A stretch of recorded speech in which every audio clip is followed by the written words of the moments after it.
etapas de produção, né? Todo mundo conhece essas 3 etapas aqui, ó. Obtenção de sementes, cultivo berçário, que seria a fase inicial de cultivo, e o cultivo de engorda, né? Então, isso é o que vocês conhecem e o que vocês praticam, né, no dia a dia das etapas de produção, né?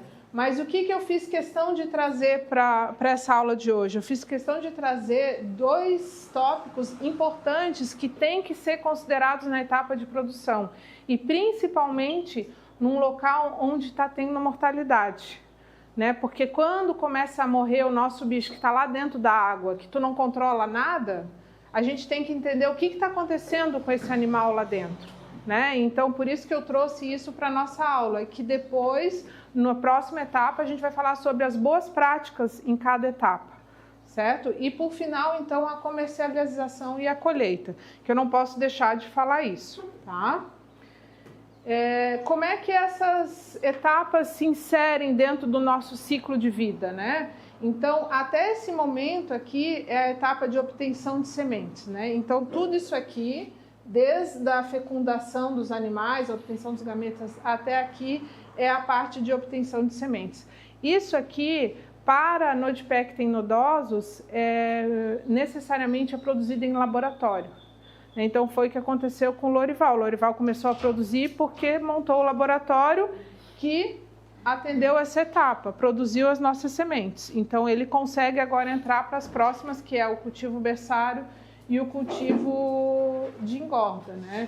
Então, essa etapa é o que é realizado no laboratório. Então, o laboratório vai entregar essas sementes para o produtor, que vai ter uma fase de cultivo berçário, porque ele recebe um animal pequeno, né? E esse pequeno pode variar, porque ele pode receber uma pré-semente, que é um animal pequenininho, recém-metamorfoseado, como ele pode receber já um animalzinho um pouco maior, com 2 centímetros, 1,5 centímetros, né? Então, isso vai depender do sistema produtivo que está estabelecido no local.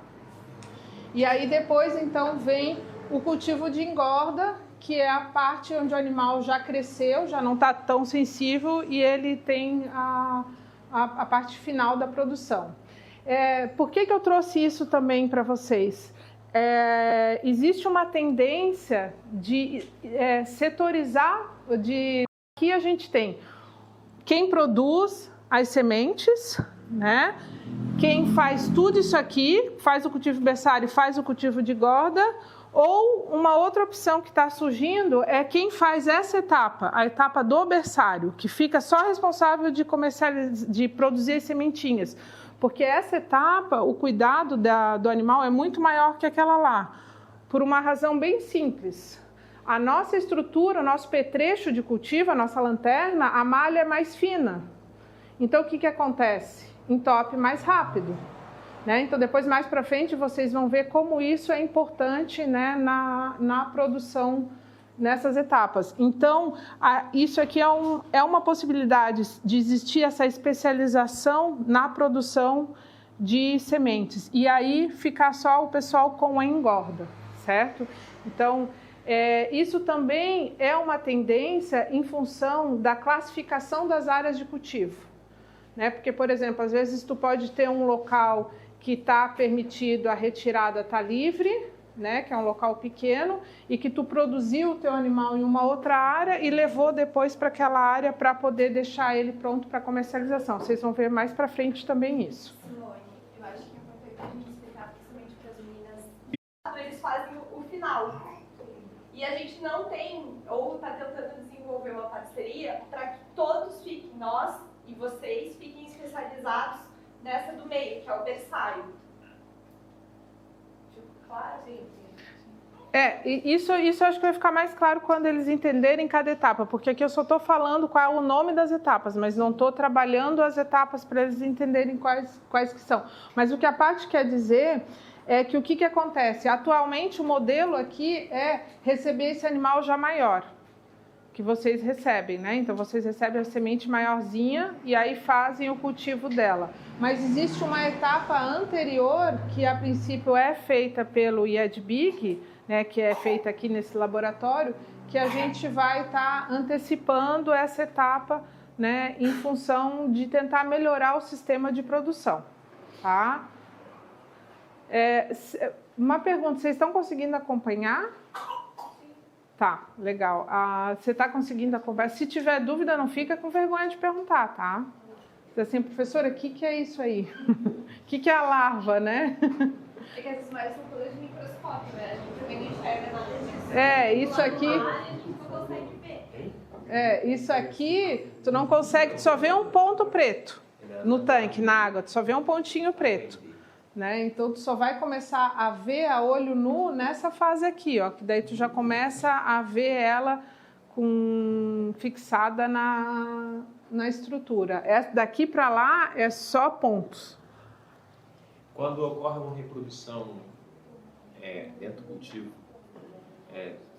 só para curiosidade, está lá embaixo, né? Uhum. Essas larvas sobem para ir desenvolvendo o ciclo e depois desce até o substrato. Então, é isso que acontece. Na verdade, geralmente, essas larvas, quando são liberadas, os gametas, eles são liberados na coluna d'água, né? Então, a fêmea vai lá, porque, tá vendo? Deixa eu explicar uma coisa que eu não expliquei, a professora esqueceu. Isso aqui é a gônada, né? Que eu ia passar isso mais para frente, mas isso aqui é a gônada.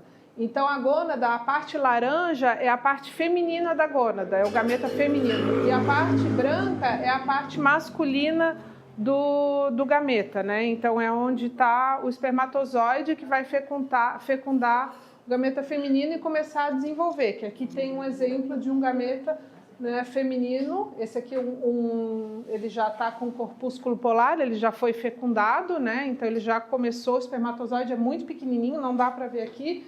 Ele seria uma coisinha assim, um risquinho bem pequenininho aqui, em comparação com o tamanho do gameta feminino, né? E aí ele fecunda na água. É a fecundação externa. É externa, exatamente. Ele libera na água, fecunda na água, porque o gameta feminino, ele dá uma hidratada depois que ele é liberado, né? Então aí ele encontra com o espermatozoide, aí fica, quando a gente vê no microscópio, fica uma bolinha cheia de cabelinho, assim, nadando em volta, né? E um vai entrar, e um vai fecundar e vai fazer o desenvolvimento do animal, certo? E aí o que acontece? Isso aí fica na coluna d'água, fica lá, ele ainda não nada, ele só fica lá se movimentando junto com a água. E aí quando ele forma, isso aqui leva em torno de 24 horas, né? De 12 a 24, depende da temperatura. Tem lugares que demora até 48 horas, quando está muito frio, pode demorar mais tempo.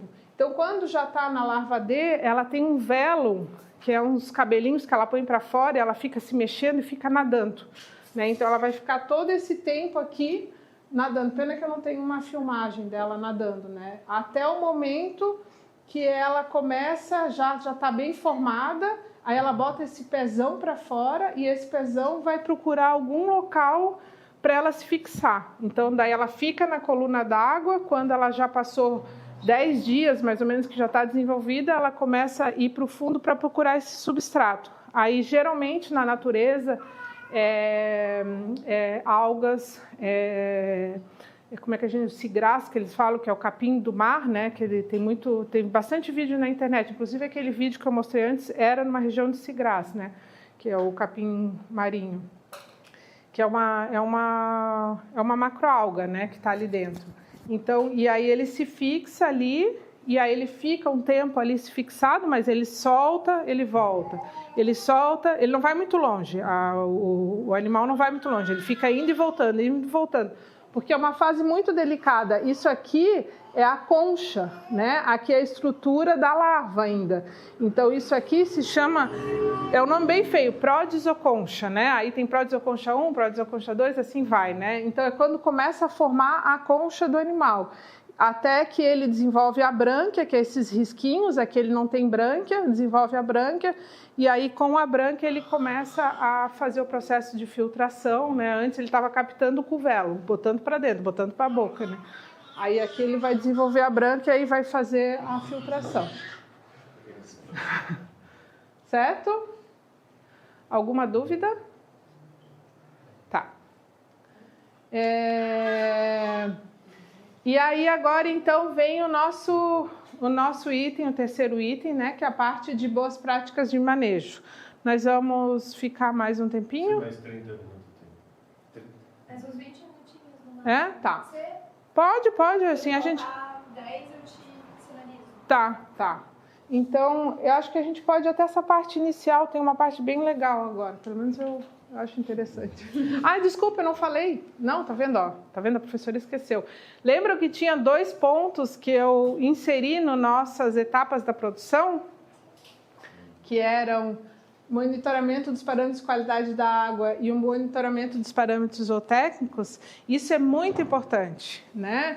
Então, a gente precisa saber como que está a nossa condição aqui, para o nosso animal crescer, né? A gente precisa entender se tem metal pesado, se tem alimento para o animal, né? Se tem comida para ele. A gente precisa entender se tem doença para o animal, né? Que pode matar. Então, esse acompanhamento de parâmetros ambientais é importante, né?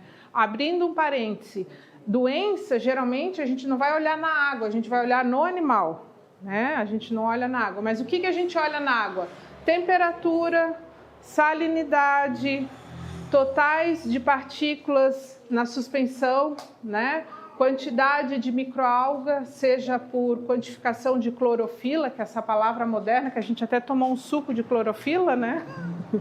Então, quantificação dessa clorofila, que ela está dentro das microalgas, né? Então a gente quantifica subjetivamente o que está disponível para o animal se alimentar, ou a própria contagem de microalgas a gente pode estar fazendo, né? Isso é muito chato? É chato. Dá trabalho? Dá trabalho.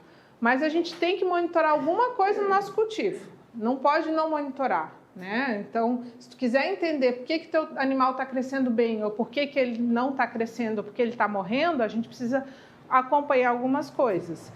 E por mais que seja chato, depois tu começa a entender o que está acontecendo, né? Então a gente pode, por exemplo, acompanhar, existe hoje em dia dados de satélite, né? De pluviosidade, de radiação na superfície, temperatura da superfície, tem um monte de dados que dá para coletar.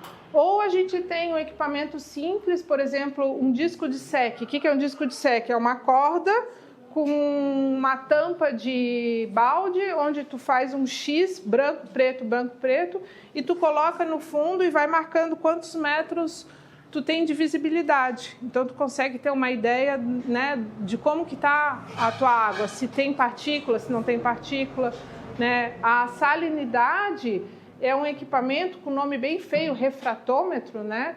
Mas é um equipamento muito simples, né? Então, tu só vai botar uma gotinha de água e vai ter que olhar na luz e vai ver lá a classificação, que salinidade que deu, né? E para a vieira, a salinidade é uma coisa muito importante, porque ela é muito sensível à variação de salinidade, assim como temperatura, né? Então, se vocês me perguntarem, professora, que parâmetro a gente vai monitorar? Eu diria, no mínimo, temperatura, né, e salinidade, mas depois a gente vai ver isso. Professora, o ciclo do marisco é a mesma coisa? Boa pergunta. Sim, só que muda algumas coisas. Essa fase... O marisco, você refere ao berbigão? Berbigão, é o berbigão, isso. O que acontece? Essa fase de larvicultura, basicamente, é muito difícil, se tu tirar uma amostra de larva, identificar qual que é a larva de qual molusco. É quase tudo igual. Vieira, berbigão, o marisco da pedra, que tem o biço, né, que é aquele marrom, mexilhão, se chama de mexilhão, né? Então, é muito difícil de identificar. Então, todos eles até aqui são muito parecidos. Quando chega nessa fase é que começa a ter mudança, né? Então, por exemplo, a vieira, ela não desenvolve uma bolinha aqui, ó. A ostra, ela já fica popozuda, assim, ela fica com uma pontinha para trás. Então, nessa fase é bem fácil de identificar, né? A vieira já começa a formar essa como é que a gente chama, a prodesoconcha, que vai começar a crescer, né? Bem característica, bem redonda. A ostra não, ela vai crescendo meio triangular, assim, ela forma o... Desculpa, a ostra, né? E o berbigão, ele fica muito parecido com a vieira. ele fica mais parecido com a vieira, mas ele também vai formar esse, a gente chama de umbo, que é essa região onde junta, né? Então tá lá as duas conchas que abrem, aí tem essa parte que junta. Então essa parte que junta, na ostra e no berbigão, ele forma tipo um popozinho para trás, assim, ele fica mais redondo aqui. E aí ele também vai fazer isso de procurar um substrato para se fixar, né? E aí o substrato que ele vai procurar geralmente é a própria areia, né? Ele vai para o fundo e aí lá no fundo ele vai sofrer essa metamorfose, né? Ele não vai ter as mesmas características que tem a vieira, mas ele também vai para o fundo, vai sofrer metamorfose, né? Vai desenvolver a brânquia, e aí ele vai se enterrar, e aí o hábito dele vai ser de ficar ali no fundo. Ele não vai ter o hábito que a vieira tem de ficar saindo e voltando do substrato, né? Ele não vai fazer isso aí. O berbigão, a diferença de todos, da ostra, do mexilhão e da vieira, é que o berbigão não procura um substrato, não precisa colocar algo para ele se grudar. O berbigão geralmente ele desce para a areia e começa seu processo de metamorfose e aparece já um sifão. Se você olha ali que ele tem aqueles tubinhos para cima, né, que é o sifão para respirar, e já procura se enterrar para não ser devorado por ninguém, porque o siri está espreita ali para pegar o berbigãozinho fresquinho ali. Então ele chega lá e já se enterra, e se enterra já um pouquinho, fica com esse sifãozinho que são do tamanho do grão da areia, de fato. Então dá para ele se camufla entre os grãos. Mas ele vai para o fundo, entendeu? Ele não procura como a vieira, mas ele vai para o fundo. Então ele vai no substrato e lá dentro ele se enterra, porque ele também precisa sofrer metamorfose, que é passar de uma fase de larva para uma fase de semelhança do animal que ele daí só vai crescer. E consegue criar o marisco em cativeiro? Consegue. A gente, o professor Pancho fez todo um protocolo de produção dele no laboratório, dá certo, produziu, ele depois vai apresentar para vocês isso à tarde. Eu não vou falar nada porque é a parte dele. Ele criou a receita. Ele criou a receita do bolo. Porque teve uma fase que eles estavam tão pequenininhos que dava pena, né? Porque acabavam morrendo, porque aquela muita seca, né? Então a maré botava tudo para cima e praticamente pegar e botar em algum lugar para que eles se né? Naturalmente ele procura um lugar para não ficar, como ele fica enterradinho na areia, Angélica lá atrás quer perguntar. Mas tem a estratégia própria do animal para que isso não aconteça. Eles gostam desse ambiente, eles gostam de ficar no seco, tanto é que por isso que o desenvolvimento das comunidades costeiras há 4.000 anos atrás sobreviviam principalmente desse recurso. Os maiores sambaquis, que são aqueles acúmulos de conchas, né, que deixavam os primeiros nativos, né, daqui da região, deixavam essas montanhas de concha, que quase tudo era berbigão em alguma região. No Nordeste tem outras espécies, porque era fácil de coletar, né? Então imagina, 4.000 anos tentando acabar com o bicho e estamos quase conseguindo. Estamos quase conseguindo já. Olha, não tem sido fácil, 4.000 anos não é pouco tempo. E o berbigão, ele é fácil e ao mesmo tempo ele não é fácil de cultivar, né? Porque ele tem uma certa seletividade pelo substrato, né? A gente teve um caso lá em Florianópolis que houve uma presença na região da Resex, que é a reserva extrativista, que depositaram micro cascalhos, assim, micro pedras, né? Pedras menores. E ele não gostou daquilo lá. Ele gosta daquele areno lodoso, né? Que é areia com lodo. É esse que ele gosta para sobreviver. Por quê? Porque ele vai se alimentar, depois a gente vai ver do que os animais se alimentam, ele se alimenta também daquela material orgânico que tem ali junto, né? A principal comida de todos os moluscos, todos os bivalves, são as microalgas. Mas existem suas particularidades, cada espécie, né? E o berbigão, ele é um que ele gosta, né, desse material orgânico. E aí se tu põe ele num cascalho de pedra, né, que não tem essa matéria orgânica junto, ele morre, ele não consegue. E aí essas pequenininhas que vocês viram, pena que eu não tô, que eu também tenho um brinquinho de berbigão, né? Já é nessa fase aqui, ó. Essa pequenininha que vocês veem, né? Que é um animalzinho assim, mais ou menos, né? Vocês chegam a ver que tamanho. de berbigão? Depende da praia. Quanto mais poluído aqui, ele fica maior. Não. Ele gosta muito de comer, Ó, viu? comer esgoto, né? Mas depois... Esse pastelzinho de um restaurante famoso que tem aqui, tem um... tirado do lugar, assim. Mas depois vocês vão ver, entender porque Mas qual o tamanho que vocês acham lá na... O maior que a gente vai assim. De 4 centímetros, mas 3, 4 centímetros, né? Porque esse é um tamanho já um animal bem adulto. O tamanho médio, assim, é de 2 centímetros, 2,5, né? Verdade, quando pegam assim. É, bem raro. E menorzinho, se chegam a ver? Pequenininho? Sim, bem pequenininho. Então, esse pequenininho, ele vai estar bem aqui, ó. O menor que o feijão vai estar aqui. Esse outro maiorzinho já está nessa fase aqui, né? Então, são as fases de sementes dele, né? E eu não vou entrar no assunto porque vai ser a parte da aula dele, né? Mas existem, para o berbigão, aquele sistema que eu falei de tu colocar no mar a sementinha, né? E aí deixar crescer lá e depois tirar, que é um semicultivo, né? Um manejo, na verdade, que tu faz, é muito utilizado para o berbigão, né? Porque ele não sai nadando igual a vieira, ele fica lá enterradinho, então é mais fácil de cultivar, tu não precisa de estrutura, e ele adora aquele ambiente. A gente já colocou... Não vou entrar, deixa ele falar. Deixa ele falar. Angélica.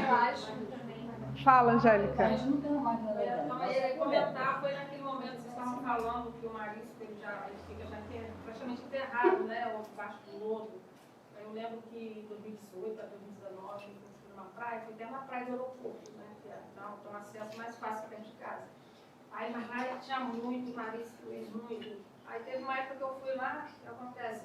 Eles estavam tudo para cima da terra, aí batia as ondas assim, levava de tonelada para areia. Depois foi nessa fase que começaram a morrer. Não estava se adaptando mais à matéria orgânica, né, do mar. Sim. A gente vem questionando qual é a causa.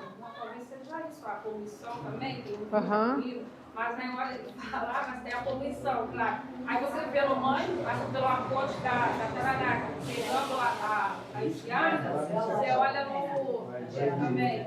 Aí você olha nos manhos, mas os túmulos estão lá. Então, mais resistentes. Sim.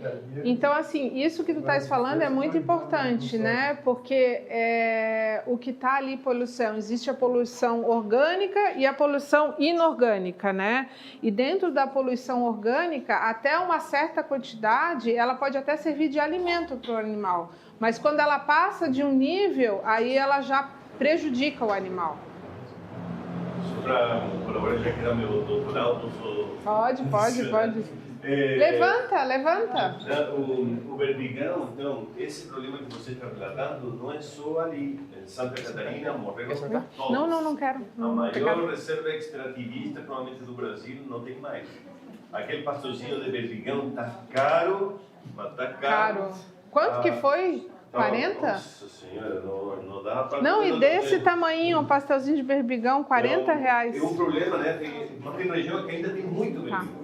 Mas eu trabalhando com outro colega, né, que ele trabalha com microalgas, também tem outras causas que provocam essa mortalidade, que o berbigão é mais sensível, que é com a presença de algumas microalgas, que algumas são tóxicas e outras são letais, mas não para nós, porque para o animal.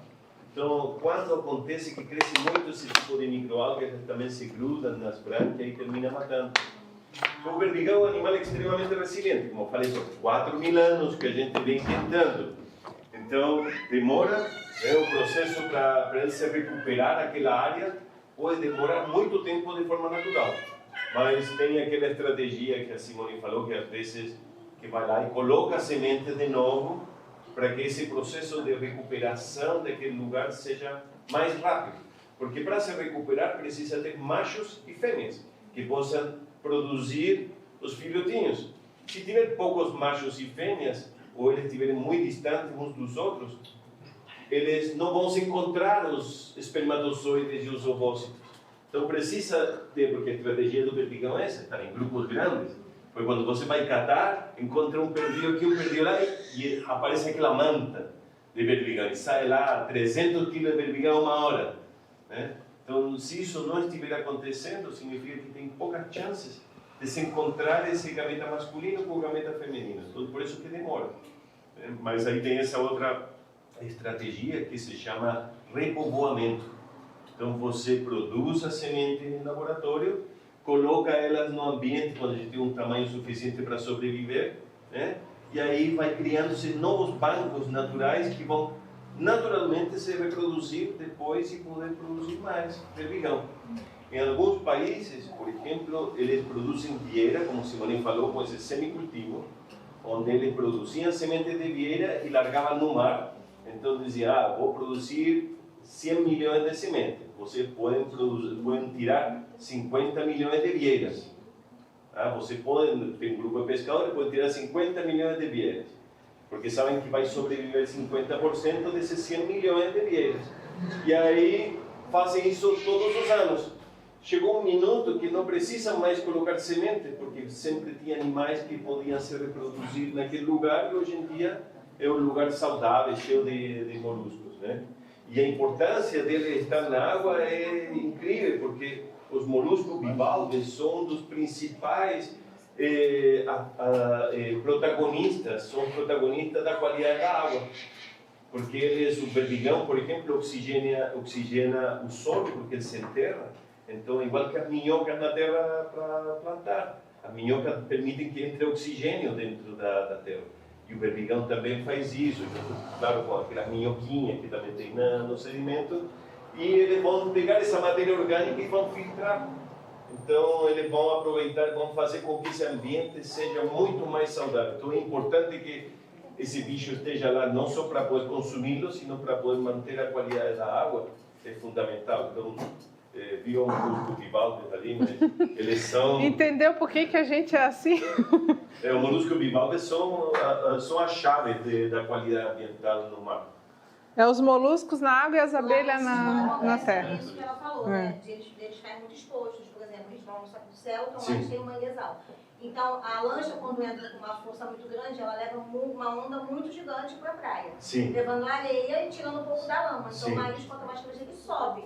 Isso prejudica? Já teve um caso que a gente ficou quase sem marisco. Então, quando tem movimento de sedimento não habitual, aquilo que vai fazer, vai cobrir os animais, porque o berbigão, eu não tenho essa apresentação aqui, mas tem diferentes tipos de berbigão. Você não conhece a asa de anjo? Que chamam de parrudo, chamam de... Tem um nome bem engraçado. Ela é triangular, assim como um cone. É como se fosse um cone.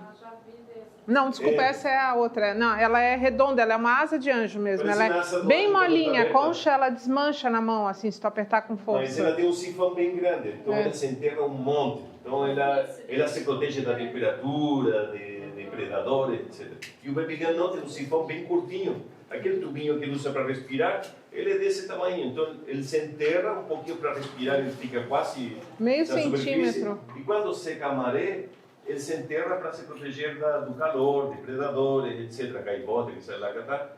Então ele se enterra muito. Então, se tiver uma área de sedimento, esse sedimento não habitual se deposita naquele lugar, talvez ele não consiga sair de volta e quando consegue sair já está morrendo.